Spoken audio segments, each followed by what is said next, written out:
That's a fair point. I get that. But really, I thought Cyber Rock 1988 leaned a bit too hard on the cliches. The neon, the synth, the tough guy hero, all that retro stuff. Don't you think it could have pushed the envelope a bit more, rather than just relying on nostalgia? Okay, let me stop you right here. You used a very nice expression again, and I think I heard envelope or something like that. I mean, what did you say? That was really cool. Ah, good catch. I said push the envelope. It means After teaching English for 20 years, I can tell you exactly which students reach C1 and which ones stay stuck at the intermediate plateau forever. It has nothing to do with talent and everything to do with their identity. The best students, the ones I call analysts, share four specific traits. Number one, they are active. They don't just sit around and watch stuff, they hunt for patterns and mechanics. Number two, they are consistent. They value small daily wins over irregular study binges. Number three, they are producers of language. They understand that you don't truly know a word or structure until you can use it naturally and with confidence. Number four, they are reflective. They look back at their mistakes with curiosity and use them as data for growth. Many of you are currently trapped as consumers. You watch videos for hours, you get the gist, the main idea, and you feel like you're learning. But because you are not producing language or reflecting on your learning, your brain never encodes the information. You are living under the impression of progress without the reality of mastery. I built the B2 Edge app to force you out of that consumer trap and turn you into an analyst and producer of language. It builds your consistency through a structured daily roadmap.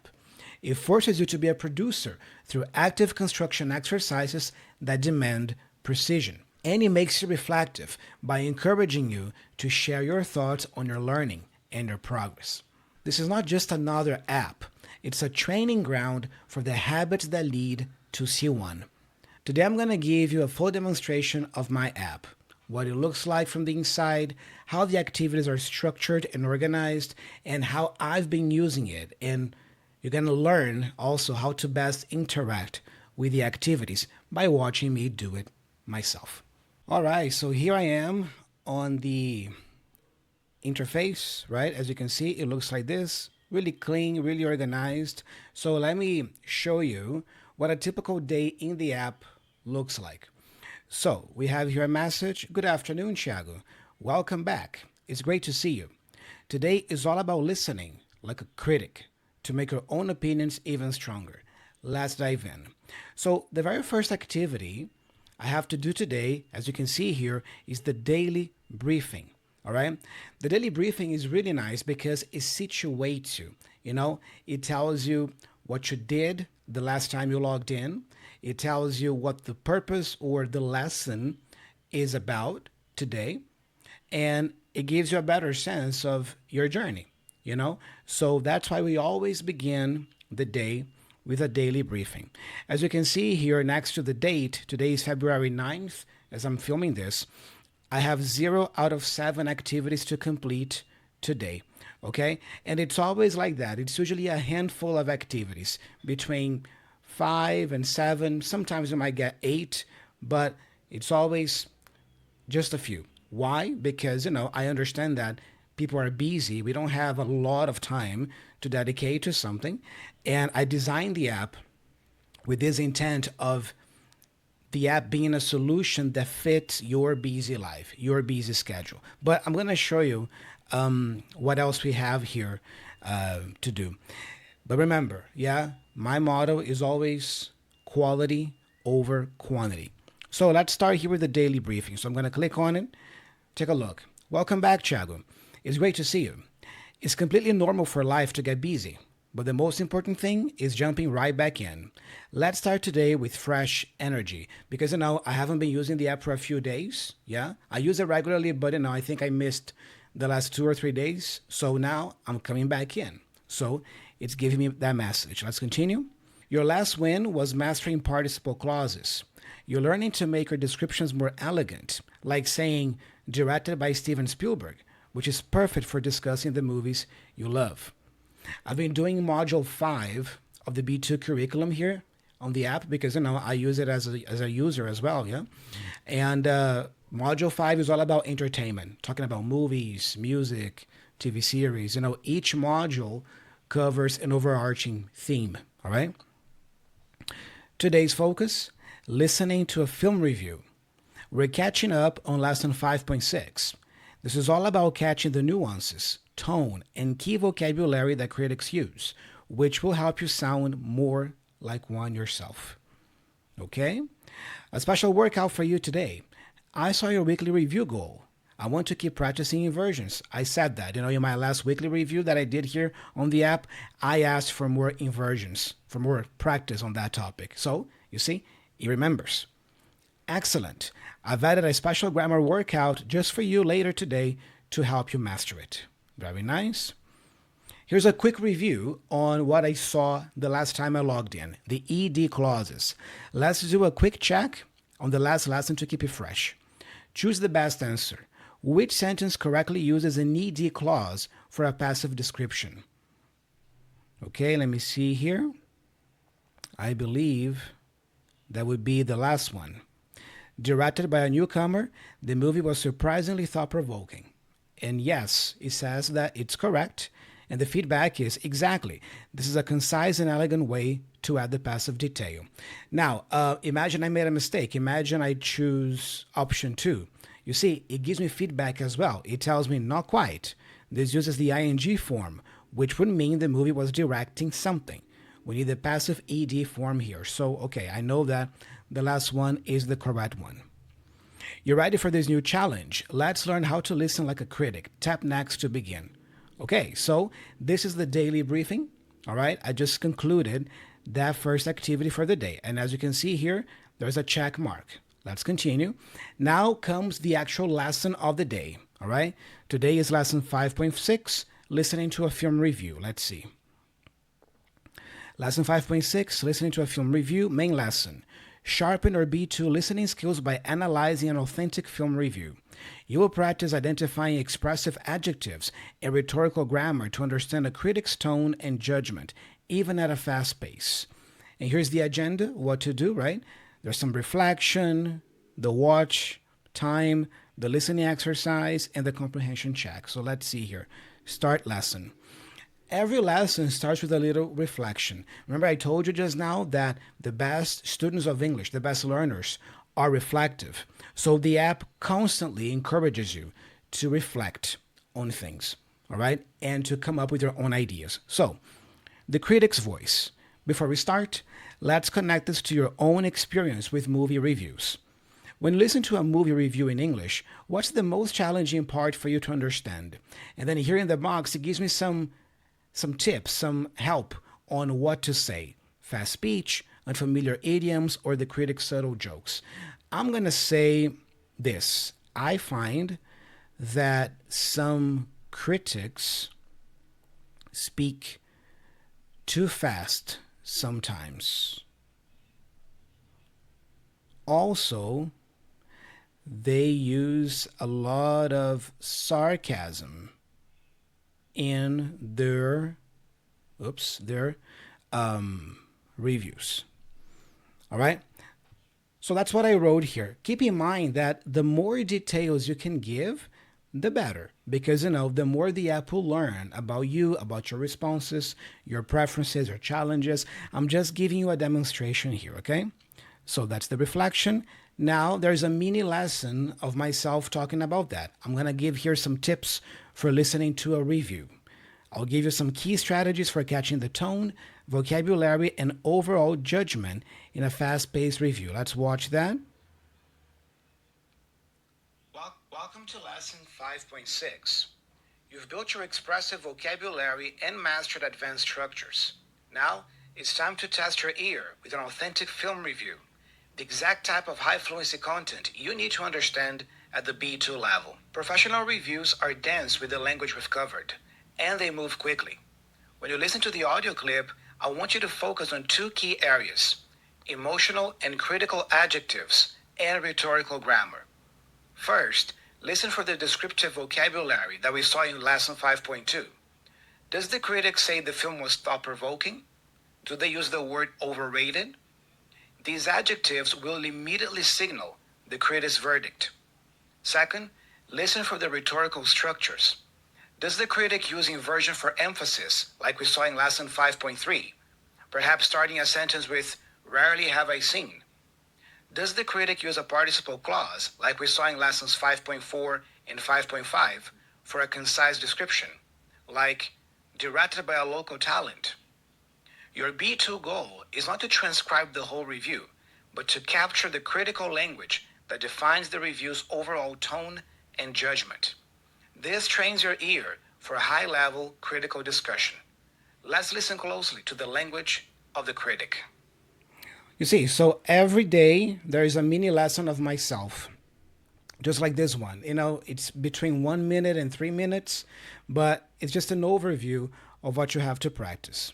All right? So you don't spend a lot of time. Today we're diving into a true cinematic giant, Francis Ford Coppola's.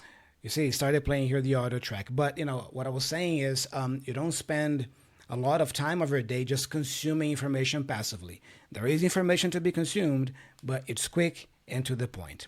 Now, here is the actual exercise, right? The listening exercise. We're going to listen to this review of the movie The Godfather, which I love, right? Look, listen to this review. Pay close attention to the expressive adjectives and the overall tone. You don't need to understand every word, just the main ideas and the critic's opinion. So let me place the phone close to my microphone again. Listen closely, and there's also the screen here next to me. Today we're diving into a true cinematic giant, Francis Ford Coppola's The Godfather. A classic. Alex, let's not waste time.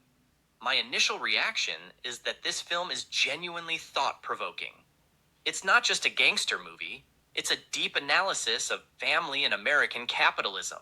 Absolutely, and rarely have I seen a film of that length feel so compelling. Not only was the script perfect, but the integration of the cultural traditions was also masterful. It's a film that demands your attention. Let's talk about the acting. Marlon Brando as Vito Corleone. Sitting in the dark and whispering his commands, he creates this incredible sense of quiet menace. He completely stole the show. I mean, what the film achieved was making the monster feel human. Overwhelmed by the weight of responsibility, the character is constantly calculating. Yes, and contrast Brando with Al Pacino's performance as Michael. Entering the story as a naive outsider, he ends up as the ruthless, colder successor. It's a truly moving transformation. I agree. Admittedly, the early scenes with Pacino are mediocre, but his descent is masterful. I actually think Al Pacino had the editing team focus heavily on his eyes, because that's where the change really shows. Let's address the elephant in the room. Is the film overrated? That being said, I would deny that claim. While it is popular, the quality must be respected. What is clear is that its influence on cinema is unmatched. I agree. However, the first sequel often overshadows it, but you can't fault the original's historical importance. Exactly. And if anyone had decided to quit watching after the first hour, they would have regretted missing that dramatic ending. Ultimately, if you haven't seen it, stop what you are doing and watch. This film must be on every aspiring B2 learner's list. Agreed. That's all for this week's Cultural Edge Review. Next week, we'll be facing the music with a look at the most cliched film genre of 2025. Nice. You see, so that was the listening activity. And pretending that I am a learner, some words here for me as a learner would stand out. For example, I heard the word menace. I heard the word thought-provoking. I heard claim, overrated. All very useful vocabulary when talking about movies, which is our purpose today. All right?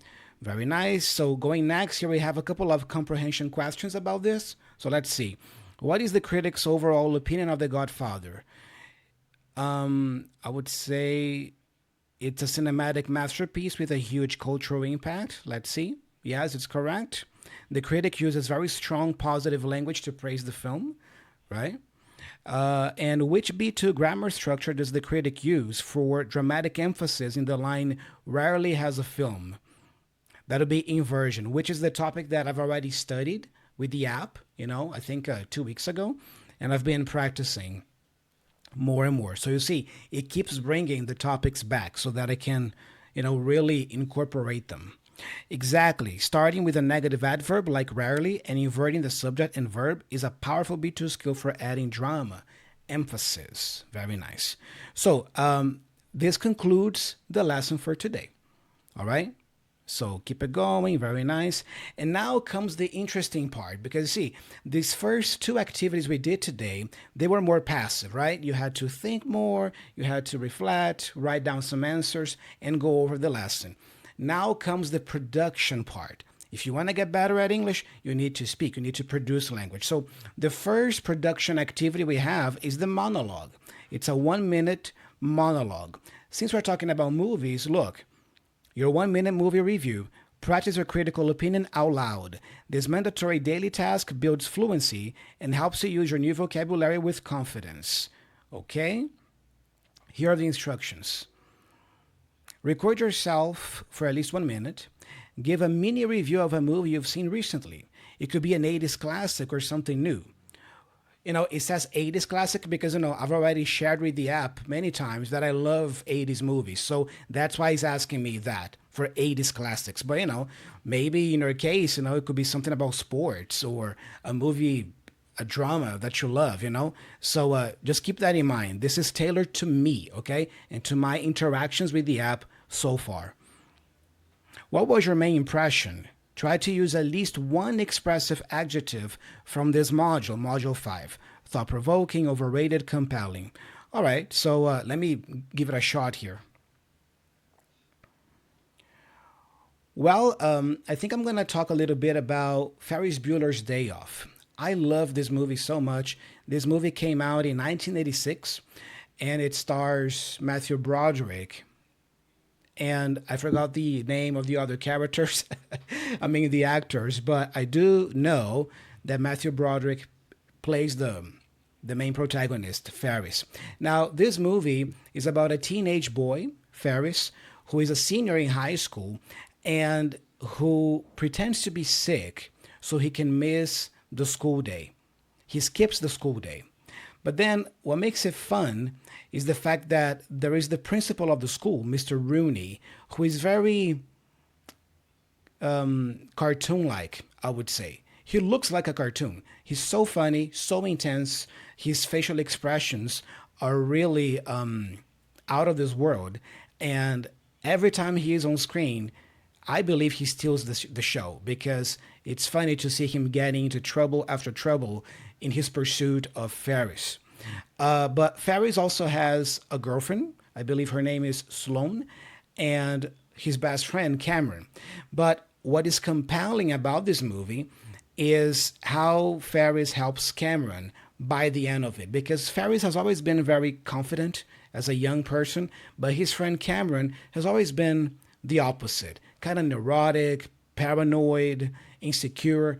But by the end of the movie, after experiencing many crazy things on a day off in the city, Cameron has an epiphany, a revelation, and I'm sure that he's never going to be the same after that day. So seeing how Ferris helped his best friend by the end of the movie makes it a truly compelling story that goes beyond just a comedy about teenagers in the 80s, And especially the end of the movie, the dialogue, let's say more the monologue that Cameron gives more towards the end of the movie is also thought-provoking, I would say, because it really makes you think about existential questions in life and what it means to be a young person coming into the world and growing up as an adult.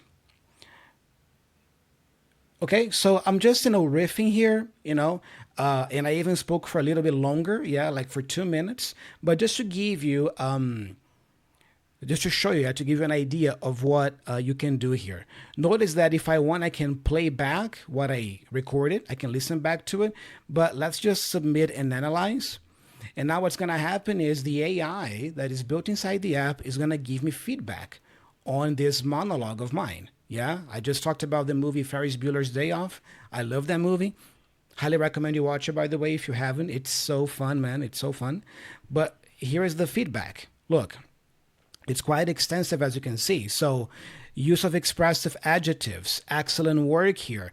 I use the words that it instructed me to use, right? Like compelling, thought provoking. I use those words. Fluency and clarity. Okay, fluency is outstanding. You speak at a natural conversational pace with very few hesitations. Talks about the pronunciation, coherence of opinion, right? So there's the positive feedback here, but let me read for you the suggestion, okay? So first it gives you the positive feedback, what was good about my response, and now let me see what the AI coach suggests for improvement. So, suggestion for sounding even more like a professional critic. To elevate your critique even further, try incorporating more vivid, descriptive language to paint a picture for the listener. For example, when describing Principal Rooney, you called him cartoon like and so intense. A professional critic might push that description further, saying something like, Principal Rooney's escalating, almost cartoonish desperation provides the perfect slapstick counterpoint to Ferris' effortless cool. Using more evocative verbs and specific imagery can make your analysis even more engaging and memorable.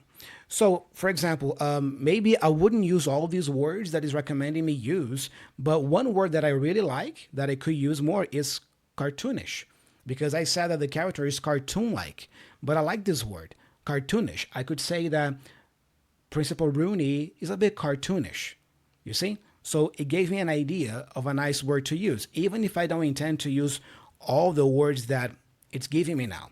And that's the thing. I mean, you don't have to take all the feedback to heart. You can filter the things that you find most relevant. And remember, always work on quality, not quantity. Even though it's giving me other words here, I'm choosing intentionally to focus on just one word that I enjoyed most, which was cartoonish. Got it? So I'm going to hit done here. Finish. Very nice. And now here is the thing. Now there is a speaking practice with the AI coach. It's a conversation. It's a movie debate. Let's see. Speaking practice, 5 minutes approximately. Put your new critical vocabulary into action. In this live conversation, you will practice debating a movie with your AI coach, using expressive language to defend your opinion. Okay, let's try that. Start the live conversation. Imagine we're friends who just watched a new sci-fi movie. I'll say I loved it.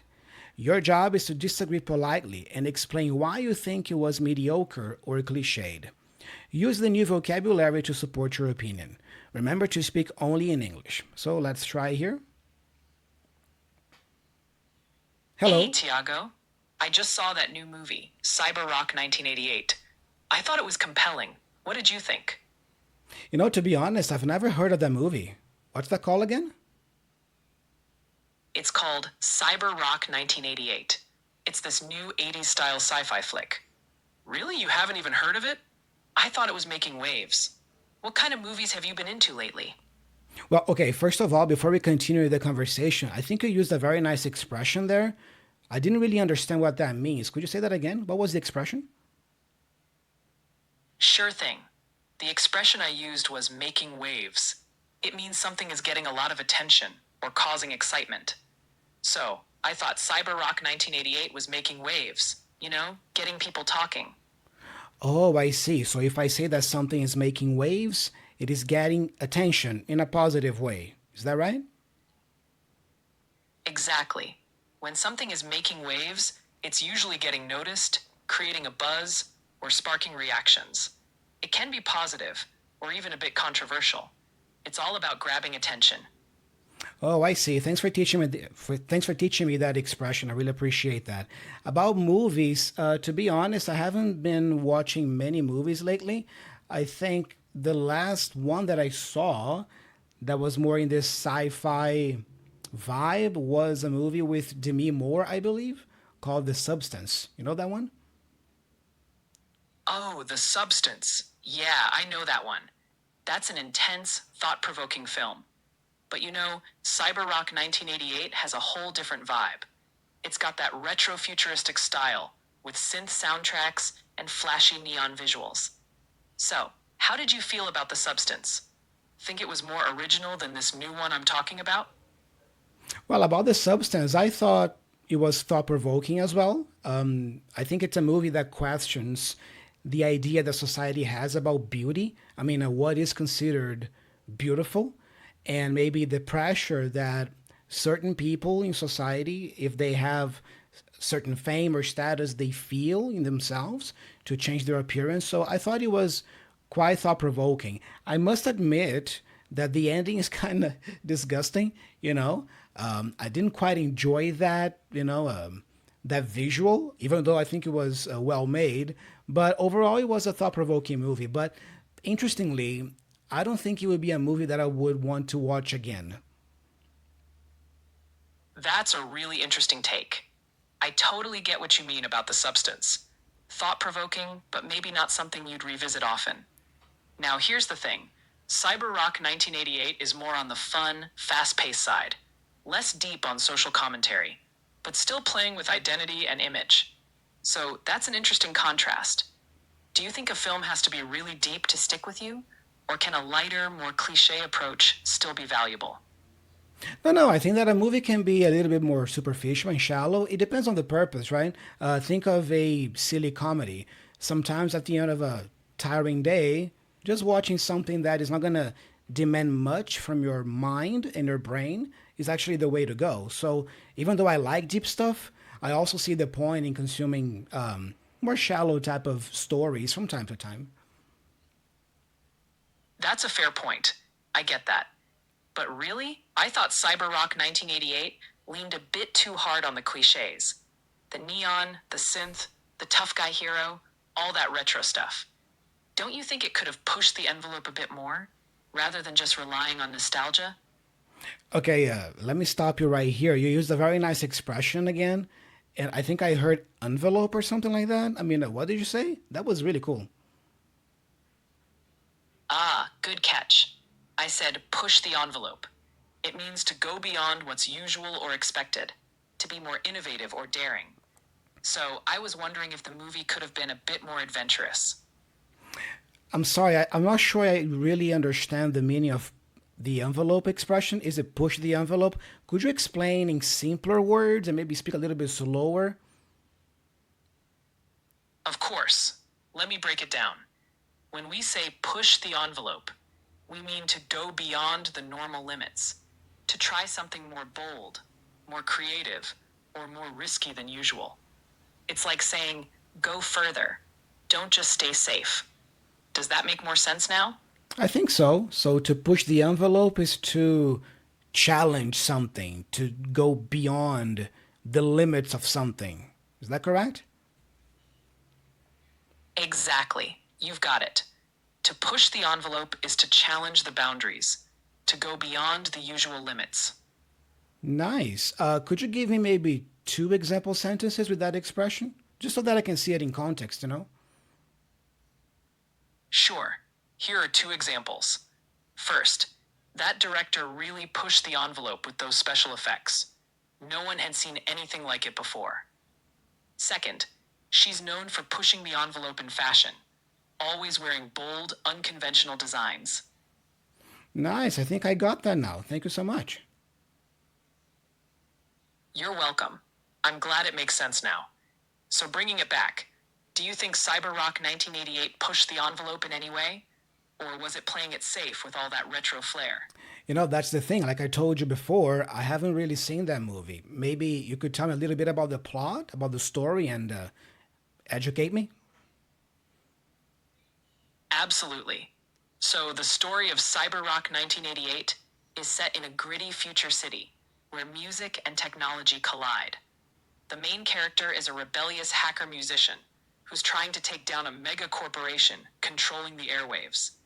There's action, there's romance, and of course, a lot of synth music. But some folks think it sticks too close to the typical 80s tropes. What do you think? Does that sound fresh or a bit predictable? Look, I'm going to have to ask you again.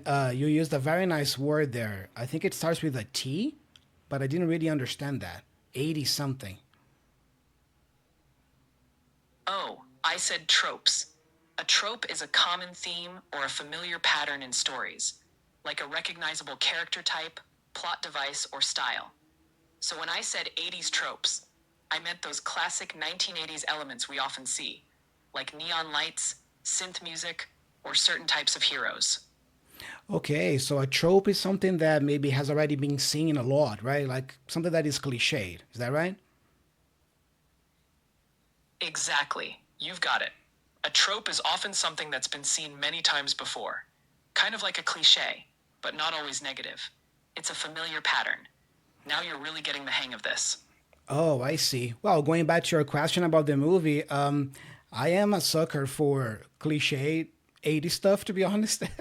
I love those tropes, as you were calling them. I love the neon lights and the loud synth music, the hard hitting drums, I love all of that. So I would actually say that I would enjoy it, if I saw that movie. That's awesome. I love how you're embracing those 80s vibes. It sounds like that retro aesthetic really speaks to you. So even if the movie leans on familiar tropes, it could still be a fun ride for you. Want to hear about a specific scene that I thought was either really cool or maybe a bit over the top? Well, that sounds great, but I actually have to get going now. But it was great practice. Nice talking to you. And thank you for teaching me all that vocabulary. It was amazing. I'm really glad you enjoyed it. It was great talking with you too. Take care, and we can always continue next time. Have a good one. You too. You s- Thanks. Talk soon. Bye. all right, guys, let me end this session here. You see, so that's what the conversation looks like. And again, here I can play back the entire conversation. I just spent around 8 minutes talking to the AI coach about movies, because that's the topic for today. All right. Keep in mind that every day is a new topic and every module is a new theme, so you're not going to be talking about movies only with the app. You're going to talk about everything, about work, about technology, about environment, many topics.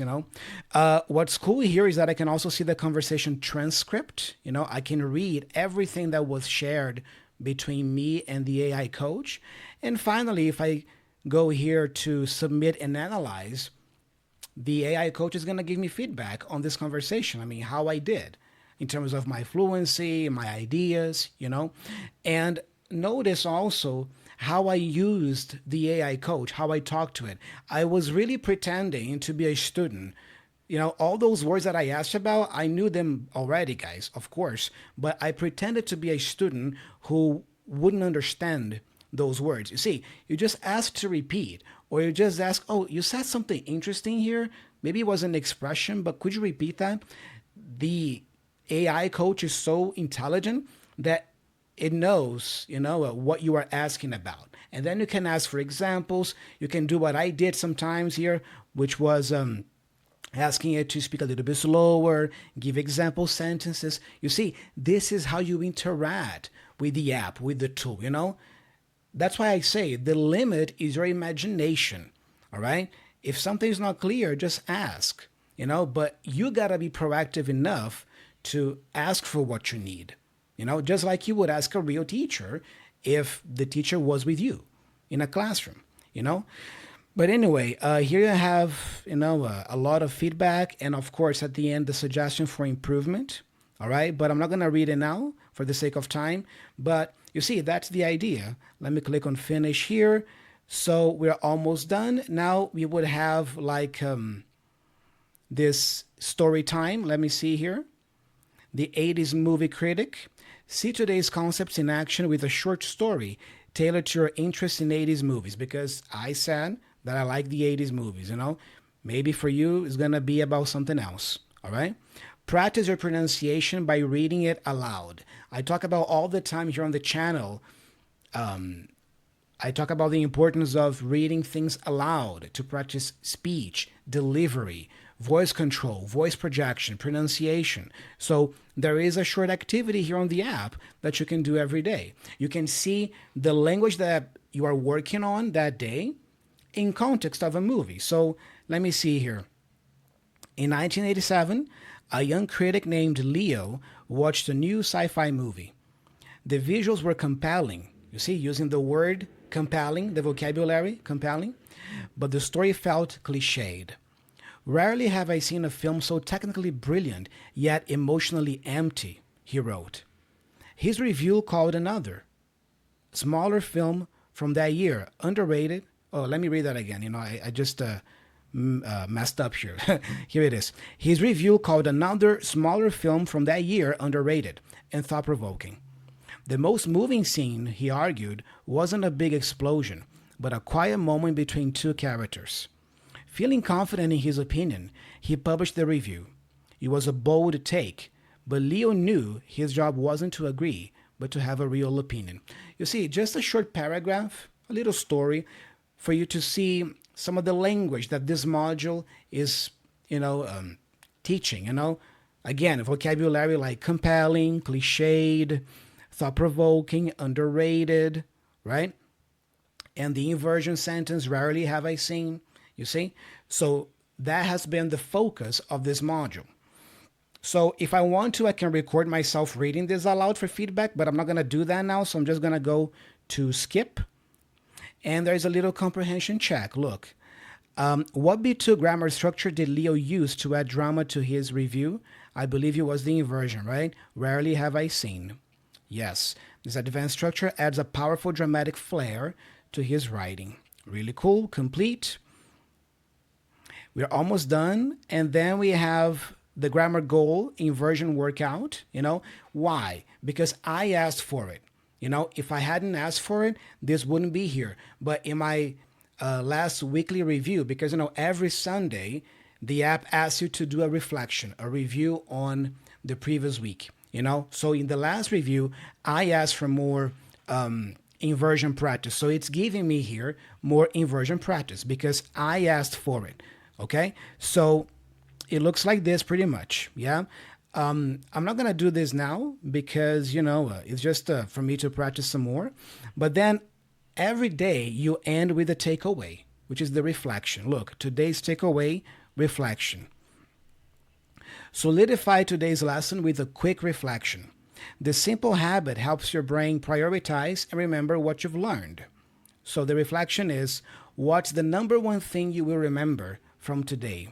Share your main takeaway from today's lesson on listening to reviews. It could be a new word, a listening strategy, or an insight.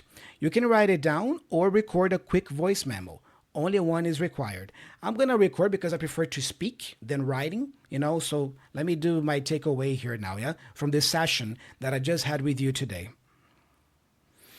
Wow, today's session was great. I really enjoyed talking about movies. I got to talk about Ferris Bueller's Day Off, one of my favorite 80s movies. I got to listen to a review about The Godfather, which is another one of my favorites. And I learned some interesting vocabulary. I saw words like compelling, thought-provoking, cliched, and I even learned an expression today, which was to push the envelope.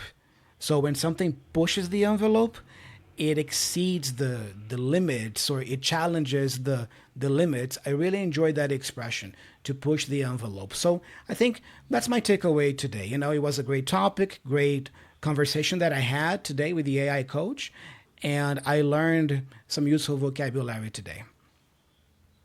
You see, so I record my voice memo with my reflection. You see, the learner being reflective again. What did I learn today?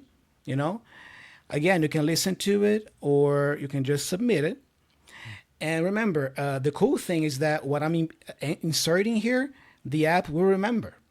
So what I just shared as my takeaway, I'm sure that it will be brought back by the app at some point, maybe tomorrow, next week, because every interaction you have with the app, it learns more about you as an English speaker, as an English learner. So the more you use the app, the more personalized the experience becomes.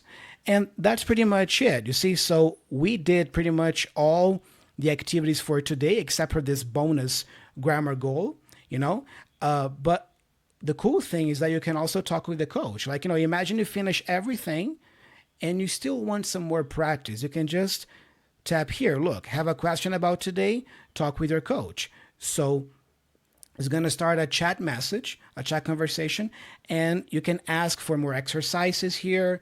And imagine, for example, I have more time today. I want to do another role play activity. because I have a job interview tomorrow. I can come here, I can ask the coach to create a role play activity for me to practice speaking about job interviews, and I can ask it to add to my daily activities. So it's going to create that, it's going to add it, and then I'm going to have more activities to do today if I want to, if I have more time, and it can help you find video resources, PDFs, and if you have a question, just talk to the coach here. He's going to answer your grammar questions, your vocabulary questions.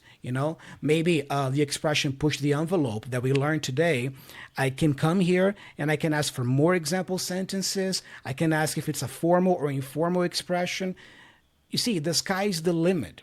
Your imagination is the limit. This is a powerful tool that you have in your hands. It's a powerful ally for your English studies and practice. But that's why I say that the app is not a fun app in the sense that it's a game, because it's a study companion. It's a coaching app.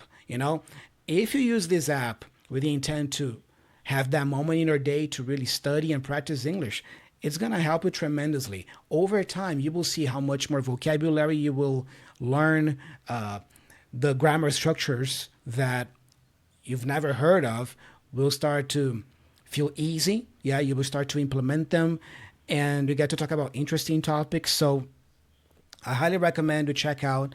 But this is a little bit of a tour about the app, the B2 Edge. All right. This is the demonstration that I wanted to give you of my new app, the B2 Edge. Now you know what the app looks like from the inside, how the activities are structured and organized, the kinds of things you do daily on the app, and I think most importantly, what the best way to use the app is, because hopefully by observing the way I use the app and the way I do the activities, hopefully that gave you some ideas on how you can take the most advantage of the app yourself, in case you are already subscribed. And to those of you who are not subscribers yet, I hope this video today gave you more clarity on what the solution is about, on what the app is about, and if it makes sense to you right now. All right. It is an app designed for people who are already a solid B1 level learner. I would say you need to be at least a solid B1 to B1 plus. As you can see here, you need to know some English already to fully benefit from it. So if your English is kind of basic, you might find it difficult at this stage, which is fine. Just keep learning, keep studying. And once your English is a little bit higher in terms of level, you feel more confident with it, the B2 Edge is going to help you, take your English to the next level, the more advanced type of level. We are regularly updating the app, both on the educational front and the technological front. The platform I have partnered with, Studio, in order to launch this app, deals with the technology side, so they're always releasing new versions of the app, making the experience better.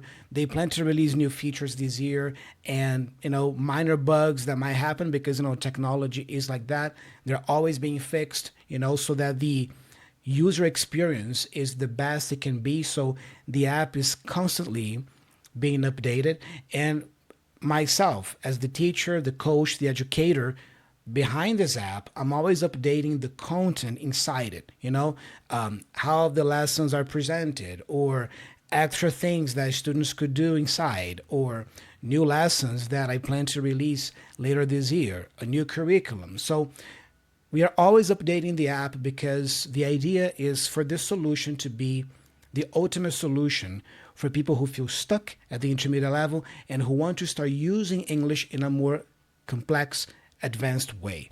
And that way you're going to become much more fluent, much more confident in your English skills. So if you're not a subscriber to the app yet, let me invite you to become a subscriber. We are running a nice deal this month of February, 20% off your subscription. This deal goes until February 17th. So just click the link in the description, take advantage of that deal, and commit to your English studies and your English practice. Remember, this app is supposed to be a companion to your studies, not a game for you to pass the time. So make sure you are ready to dedicate at least 20 to 30 minutes, 35 minutes a day to practice, to sit down and practice and study English.